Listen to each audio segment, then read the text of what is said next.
আজকে আমরা ভিটিলাইফ facial cleanser নিয়ে কথা বলবো। হ্যাঁ, এটা হার্বাল লাইফেরই প্রোডাক্ট, বাট এটা একটা আয়ুর্বেদিক নিউট্রিশন স্কিন কেয়ার রেঞ্জের মধ্যে পড়ছে। তো ইনগ্রিডিয়েন্ট এখানে নিম এবং টার্মারিক রয়েছে। অল স্কিন টাইপস, যেহেতু সবচেয়ে বেশি পিম্পলসের সমস্যা কার? আমার। সেন্সিটিভিটি কার? আমার। তো এটা সবার আগে ইউজ করতে বা ট্রাই করতে আমারই ভয় লাগার কথা। সো আমি এটা স্টার্ট করছি। জাস্ট ছোট্ট এইটুকু একটা ড্রপ আজকে আমি ট্রাই করবো এটা, ঠিক আছে? চলো মেখে দেখা যাক। বাই দ্য ওয়ে, আমি কিন্তু লিপস্টিক ইউজ করেছি, ঠিক আছে? দামি জিনিস।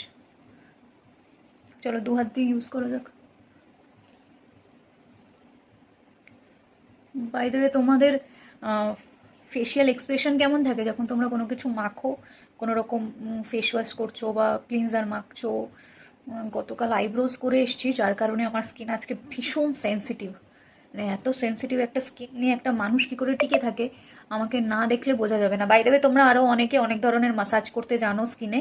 তো তোমরা এইভাবে কিন্তু মানে যেভাবে পারো, আমি যতদূর শুনেছি উপর দিকে মাসাজ করতে হয়, না হলে চামড়াটা নিচের দিকে ঝুলে যেতে থাকে, ঠিক আছে? তো ভালো করে মাসাজ করবে, সার্কুলার মোশনে মাসাজ করতে পারো তোমরা, ঠিক আছে? যেভাবে তোমার পসিবল, যেভাবে যে জানো, ঠিক আছে? আমি অত ভালো জানি না, কিন্তু আমি ইউজ করে বেনিফিট পাচ্ছি। ওকে, বোঝা যাচ্ছে? চলো, ক্লিন তো হয়ে গেছে, তাহলেই হলো। না, কোনো রকমভাবে আর কিছু নেই অবশিষ্ট, সব ক্লিয়ার হয়ে গেছে। ওকে, মানে যা প্রোডাক্ট ছিল ক্লিনজার সেটা ক্লিয়ার হয়ে গেছে। আমি ভালো করেই মুখটাকে ওয়াইপ করে নিয়েছি। আমি অবশ্য জলের ছিটে দিয়ে দিয়ে ওয়াইপ করেছি, তো অসুবিধা নেই। ওকে, তাই শুকনো দিক দিয়ে একটু মুছে ফেলি এবার মুখটা। আজকালকার ব্লগাররা কত সুন্দর করে মুখটা ওয়াইপ করে, আমি তো পারি না, অত ভালো কিছু পারি না। কি করা যাবে?